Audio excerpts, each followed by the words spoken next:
to share them. I'm curious to hear what you think about what's going on in town. Before you came on, you and I were just talking about, did you read this article in the Voice of San Diego? And I said I hadn't, but I was well aware of the story. I went back and read it before we started talking. So isn't it interesting? You wanted to get a Major League Soccer team here and try to build a stadium for both the team and for the San Diego State football team. Everything seemed to be going in a straight path, and then everything got derailed. And now here we are. The people have voted. They want a San Diego State expansion. And the city attorney and the guy who really was the voice and face of the San Diego State West project, the two of them are having a public battle. And he says she's trying to kill the deal.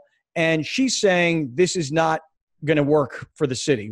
I'm just curious, all these years after the fact, what is your opinion on what's going on? Before I came to San Diego, people told me that things like this happened all the time. And I was like, no, that doesn't happen. And now having been here even only 4 years, it seems like a very San Diego thing to happen now. And I realize there's posturing and people are trying to get the most out of each side. I could see a scenario, knowing what I know now, where nothing happens and the deal gets blown up. And now we're all sitting there with the old Qualcomm for another 10 years, and the city's spending $1 million a month to maintain it. SDSU still doesn't have a stadium. They still don't have an expanded campus. I mean, you could absolutely see that scenario happening. Let's hope that cooler heads prevail, but it's pretty sad. But it's real quick. It's just back to the political game, though, at least in social media. I don't know if you guys are seeing this, but San Diego State, JD Wicker, I mean, people who are promoting that it's happening, they're pushing a lot of positive content out there that says, hey, look, we're going to have this killer new stadium and it's on. And then you have these reports where the city attorney says bad deal for the people. The San Diego State West guys say she's trying to kill our deal. Mm-hmm. So then they're trying to overwhelm with here's positive publicity. I just, I always said nothing will ever get done. So I hope I'm wrong, but I mean, how long ago was the vote? It was 2018, right? And we don't even have a deal yet. Don't even think about construction or anything. We don't even have a deal for the land yet. It's kind of hard to think that they're really going to open in 2022. Yeah, that's what McGrory told us. He said 2022. And they just started a Twitter account, I think, called Aztec Stadium, and they put this hype video out, coming 2022. Yeah, I saw that video. Actually, that's what prompted, because I hadn't paid any attention to any of this, and I saw that video, and I texted my friend, and I said, this is awesome. It finally is actually happening, because we don't know what's going on. And then he wrote back and he sent me the Voice of San Diego article with this public bickering between McGrory and Mara Elliott. And I was like, are you kidding me? So Clearly someone went out of their way to put that hype video and that account together. And let's just hope it gets done. I've always felt that the property should have been given to your group. Here's why.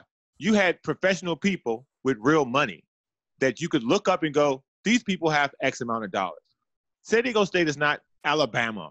It's not LSU. It's not Florida or Florida State. They don't have some backer with so much public money that they're willing to just throw on the table.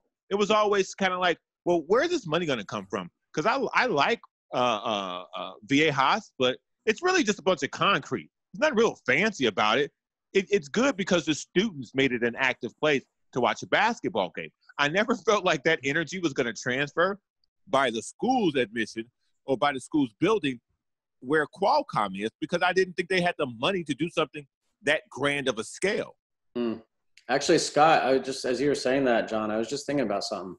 From I'm not an economist, I don't know how, but from what I read, this is about as bad as our economy's been in decades and decades and decades, or will become.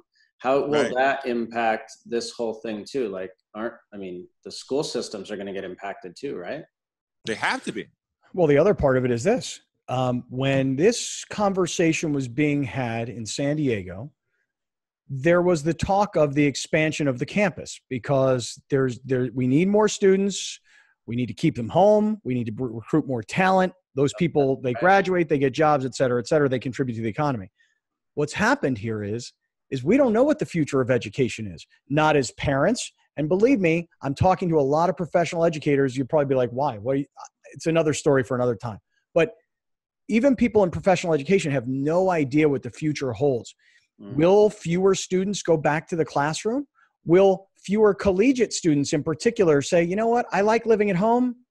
I can do everything online, I can have a job. Some kids will always want the campus experience, but will the campus experience ever come back the way it was? So it's an interesting point that we were always talking about campus expansion. They said, well, for research, I don't know what the future of research is. Dudes might have chemistry labs in their houses, for crying out loud. I don't know what the future is. But the bickering amongst these folks and really, I think ultimately the story was never really told, which was who was behind all of this. Jack McGrory's a nobody. Okay. And I don't mean to be disrespectful to him. I'm just saying, I'm just saying that there's a bigger fish behind him. You know what I'm saying? Like, he's not really the player. The player's John Moores, and McGrory is his go-to guy. Moores doesn't, when you're a billionaire, you don't get bothered with this, So I don't know, man. Interesting to see what happens. I did see yesterday too, that Gavin Newsom, I think every state is going to deal with this, and at the federal level, and every human being is, they're going to have a huge deficit after this whole thing. And SDSU is a state school. So what does that mean for their funding, et cetera? Gavin Newsom has already had to borrow, I think it was $26 billion from the government, if I'm not mistaken. I'm probably off on the number, to pay unemployment people. Right. Because the unemployment numbers are skyrocketing, and they've already had to borrow from the federal government just to pay the people in California who lost their jobs. So, it's going to be crazy to see what happens after this as far as finances go. If you had to put money on it today, is it done by 2022? Hell no. Oh, no. No chance.